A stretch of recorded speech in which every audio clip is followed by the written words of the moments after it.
शाम में बशारुल असद के इक़्तिदार का खात्मा कैसे हुआ, बागियों ने कैसे सिर्फ 11 दिनों में बशारुल असद का तख्ता उलट दिया। वो बशारुल असद जो माजी में बगावत को कुचल चुके थे, लेकिन इस बार इन्हें कैसे शिकस्त हो गई। जियो के प्रोग्राम आज शाहजेब खानजादा में सहाफी शाहजेब खानजादा ने बशारुल असद के जवाल की असल कहानी बयान कर दी। शाम में तकरीबन 24 साल से इक़्तिदार पर काबिज आमिर बशारुल असद के मुखालिफ बागियों ने सिर्फ 11 दिन के अंदर ही दमिश्क पर मुकम्मल तौर पर कब्जा कर लिया।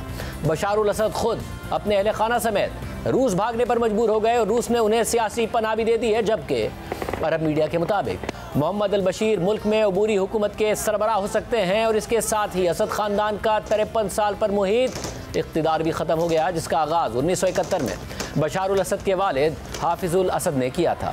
असद ख़ानदान का ताल्लुक अलवी फ़िरक़े से है, जो शाम में एक अक़लियत है और वो शाम की कुल आबादी का तकरीबन 10 से 13% ही है।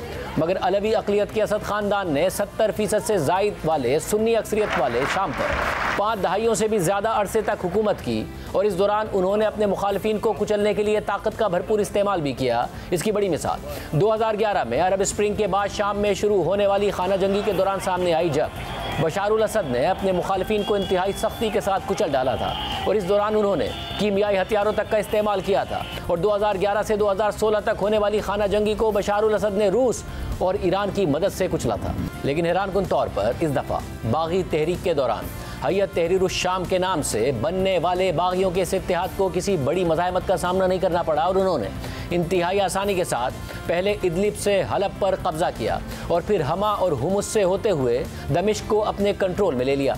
कल शाम के दारुल हुकूमत दमिश्क का कंट्रोल संभालने के बाद हैयत तहरीर शाम के लीडर अबू मोहम्मद अल जुलानी ने शाम की सबसे पुरानी और तारीखी मस्जिद उमैया में खिताब करते हुए कहा कि असद रजीम ने अपने हज़ारों शहरियों को बगैर किसी जुर्म के कैद किया है। हम शामी अवाम इस मुल्क के जायज़ मालिक हैं, हम लड़ते रहे हैं और आज हमें इस फतह के साथ इनाम मिला है। इस दौरान अबू मोहम्मद अल जुलानी ने लोगों से सवाल करते हुए कहा कि दुनिया भर में कितने लोग बेघर हुए, कितने लोग खैमों में ज़िंदगी गुजार रहे हैं, कितने समंदर में डूब गए। मेरे भाइयों, इस अजीम फतह के बाद एक नई तारीख पूरे खित्ते में लिखी जा रही है। एक नया शाम बनाने के लिए सख्त मेहनत की ज़रूरत होगी, जो उम्मत मुस्लिमा के लिए एक चिराग बनेगा। अल्लाह आपको नाकाम नहीं करेगा। ये फतह तमाम शामियों के लिए है, वो सब इसका हिस्सा थे।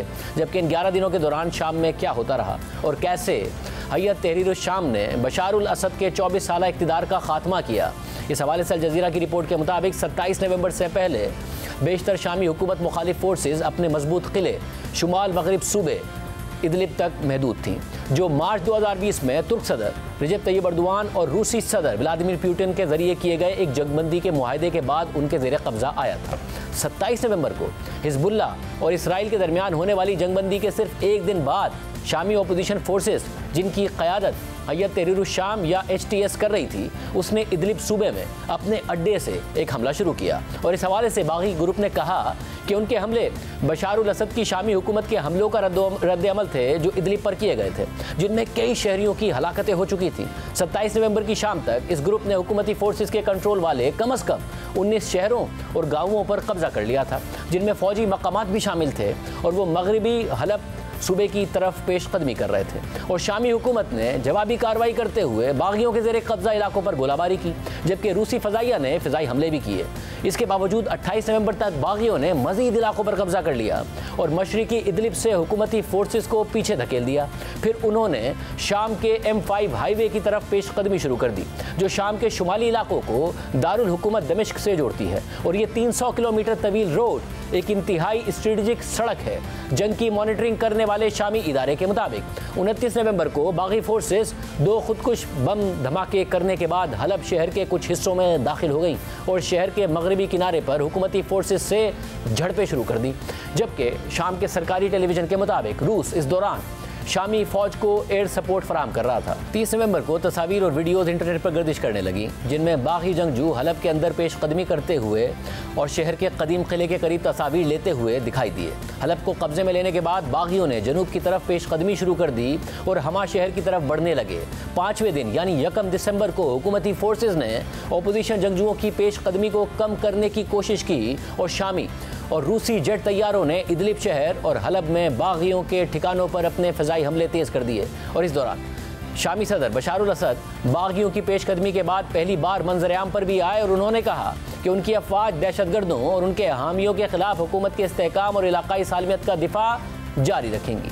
इसके अगले दिन यानी 2 दिसंबर को शाम के स्ट्रेटेजिक अहमियत के हामिल मरकजी शहर हमा के मसावात में शदीद लड़ाई हुई और बागियों की हमा शहर की जानिब पेशकदमी जारी रही। हमा जो शाम का चौथा बड़ा शहर है, ये शहर शाम की हालिया तारीख की सबसे ज़्यादा सफ़ाक सियासी तौर पर मुहर्रिक कत्ले आम की जगह भी थी और इस शहर की अलामती अहमियत भी है। 3 दिसंबर को शामी हुकूमत ने कहा कि उन्होंने जवाबी कार्रवाई में बागियों को हमा से पीछे धकेल दिया है, लेकिन इसके बरक्स बागियों ने कहा कि उन्होंने शामी फौजियों और ईरान के हिमायत याफ्ता जंगजुओं को शदीद लड़ाई के बाद पकड़ लिया है।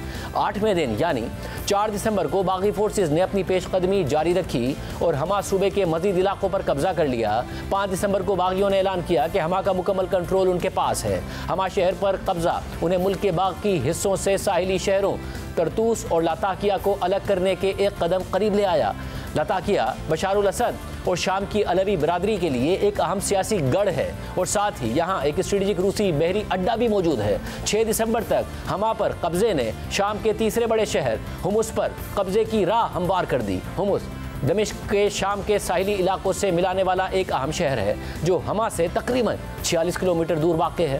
इस दौरान हुकूमती फोर्सेस ने इस पेशकदमी को रोकने की कोशिश में मरकजी सड़क पर कई फ़िज़ाई हमले किए। 7 दिसंबर को शाम के जुनूब से बागी अफवाज ने भी हरकत शुरू कर दी और डेरा शहर में मुकीम अपोजिशन के जंगजुओं ने कहा कि उन्होंने शहर का कंट्रोल हासिल कर लिया है। ये एक हफ्ते में सदर बशारुल असद की अफवाज के लिए चौथा स्ट्रेटेजिक नुकसान था। डेरा जो हमसाया मुल्क उर्दन की सरहद से सिर्फ चंद किलोमीटर के फासले पर वाक़ है, 2011 के इनकलाब के एक मरकज़ के तौर पर जाना जाता है। 7 दिसंबर को ही बागी दारुल हुकूमत दमिश्क से चंद किलोमीटर के फासले पर आ गए और रात तक वो उसके मज़ाफ़ात में पहुंच चुके थे और 8 दिसंबर को सुबह के अवाइल में उन्होंने दारुल हुकूमत पर कब्जा कर लिया। शाम में बागियों की तरफ से सिर्फ 11 दिन में बशारुल असद का तख्ता उलटने पर दुनिया भर में हैरत का इजहार किया जा रहा है। प्रोग्राम में शाहजेब खानजादा ने इंकशाफ किया कि अडियाला जेल में केस की समाअत के दौरान बुशरा बीबी, हलीमा खान और बैरिस्टर गौहर के दरमियान तकरार हो गई।